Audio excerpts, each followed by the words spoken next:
சக்திவேல் அடுத்து வர எபிசோடில் பார்த்திங்க அப்படின்னா சக்தியும் வேலும் 2 பேரும் தென்னரசை பார்க்க போவாங்க. அவங்களோட வீடை பார்த்திங்க அப்படின்னா தென்னரசு வந்து ஏற்கனவே வந்து அபகரிச்சிருப்பாங்க. அந்த வீடை வந்து ஏலத்துக்கு விட்டுட்ருப்பாங்க. அந்த ஏலத்தில் வேலும் சக்தி 2 பேருமே கலந்துருப்பாங்க. கடைசியாக பார்த்திங்கன்னா வேலுனே அமௌண்ட்டை கூட ஆக்கணும்னு சொல்லி மாற்றி மாற்றி அவங்க ஆளுங்களே வந்து தென்னரசு பேச சொல்லி 2 கோடி வரைக்கும் செலவை வந்து பார்த்திங்கன்னா வேலுக்கு இழுத்து விட்டுருவார். இந்த வீடை வந்து 2 கோடிக்கு ஏலம் எடுத்திருப்பாங்க வேலுவும் சக்தியும். தென்னரசு பார்த்திங்க அப்படின்னா 2 கோடிலாம் அவங்களால கண்டிப்பாக ரெடி பண்ணவே முடியாது அப்படின்னு சொல்லிட்டு வேலுக்கிட்டே சக்திக்கிட்டும் சவால் விடுறாரு.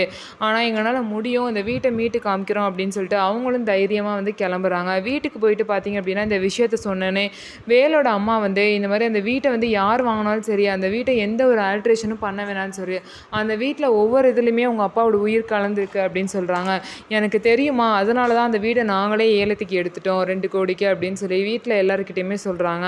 ஆனால் அமௌண்ட்டை கேட்டோன்னே பார்த்தீங்கன்னா எல்லாருமே கொஞ்சம் ஷாக் ஆகுறாங்க. இந்த அமௌண்ட்டை ரெடி பண்ணி எப்படி வேலும் சக்தியும் தன்னோட வீடை வந்து திரும்ப மீட்டு எடுக்க போகிறாங்க அப்படிங்கிறத பொறுத்து இருந்து பார்க்கலாம். நம்ம வீடியோ உங்களுக்கு பிடிச்சிருந்தா நம்ம வீடியோவை லைக் பண்ணிக்கோங்க. அதுக்கப்புறம் மறக்காமல் நம்மளோட சேனலை சப்ஸ்கிரைப் அண்ட் ஹைப் பண்ணிவிட்டு பாருங்கள்.